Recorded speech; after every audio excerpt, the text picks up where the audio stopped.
Zdaj pa poglejmo posavsko novost. V Dobovi so v uporabo predali rezultat projekta Paradiso Penzion v skupni vrednosti dobra 2 milijona evrov, ki je sofinanciran iz sredstev načrta za okrevanje in odpornost.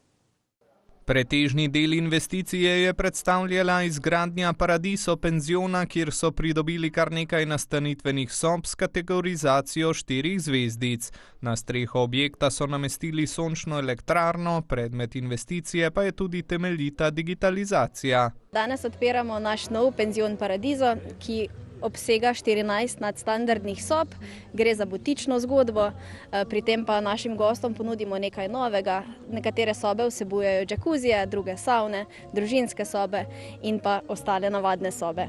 Nove kapacitete so namenjene kar najširšemu krogu gostov. Za vsakega se najde nekaj.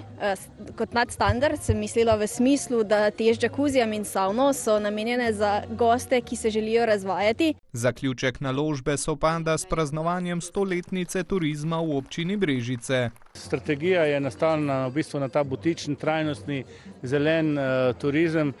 Želimo dvigniti dodano vrednost, s tem na nek način bomo spodbudili investicije, zaposleni bo imeli večje plače, zadovoljstvo bo večje in tudi gost bo imel tega bistveno več. Zato se mi zdi, da smo na pravi poti. Da smo od ena najbolj močnih občin oziroma destinacij v vzhodni koheziji in vesel sem, da v letošnjem letu praktično se res investira te naše največji subjekti. Seveda posebej sem pa vesel, da to izvaja tudi Paradiso Dobova.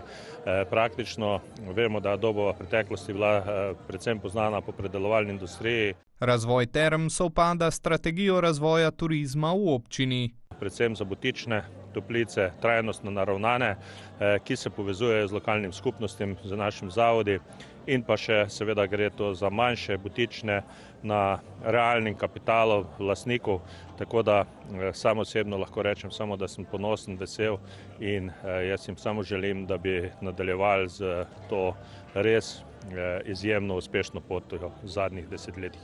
Do konca leta 2026 načrtujejo, da bo investicija prinesla vsaj 3 nova delovna mesta ter dvignila dodano vrednost na zaposlenega za več kot 25% v primerjavi z letom 2021.